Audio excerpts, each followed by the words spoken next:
Right ఇక భూపాలపల్లి ఏరియాలోని సింగరేణికి సంబంధించిన KTK5 గనిలో భారీ అగ్ని ప్రమాదం సంభవించింది. గనిలోపలికి వెళ్లే కార్మికులకు సంబంధించిన ల్యాంప్ రూమ్లో ఏదైతే మంటలు వ్యాపించడంతో తీవ్రంగా ఆస్తి నష్టం వాటిల్లినట్టు తెలుస్తుంది. ఇక ఈ ప్రమాదానికి సంబంధించి షార్ట్ సర్క్యూటే ప్రధానమైనటువంటి కారణమని ప్రాథమికంగా అంచనా వేస్తున్నారు అధికారులు.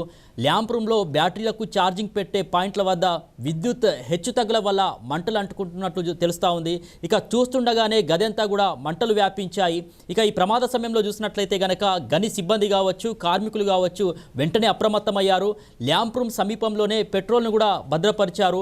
మంటలు వ్యాపించడాన్ని గమనించినటువంటి సిబ్బంది ఆ ప్రాణాలకు తెగించి పెట్రోల్ క్యాన్లను వెంటనే బయటికి తరలించారు. దీంతో ఒక భారీ ప్రమాదం అయితే తప్పినట్లయింది.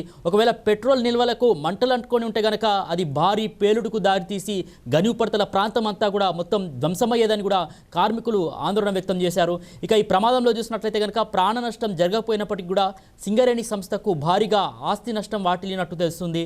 సుమారు 1500 మైనింగ్ ల్యాంపులు కార్మికులు ధరించి వెళ్ళేటటువంటి ఆ మైనింగ్ ల్యాంపులు అగ్నిలో కాలిపోయినట్లు సింగరేణి అధికారులు వెల్లడించారు. వీటి విలువ చూసినట్లయితే కనుక దాదాపు 50 లక్షల వరకు ఉంటుందని కూడా అధికారులు అంచనా వేస్తున్నారు.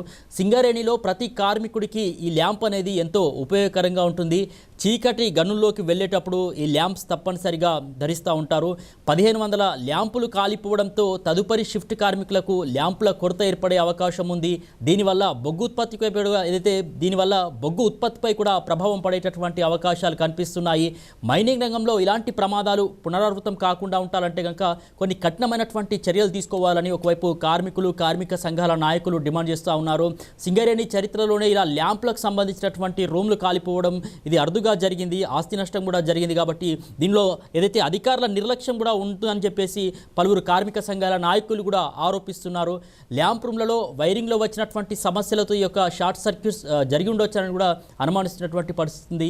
ఈ ఘటనపై మొత్తానికైతే అధికారులు పూర్తి స్థాయిలో విచారణ జరపాలి, అదేవిధంగా బాధ్యులపైన చర్యలు తీసుకోవాలని చెప్పేసి కార్మికులు, కార్మిక సంఘాల నాయకులు డిమాండ్ చేస్తున్నారు.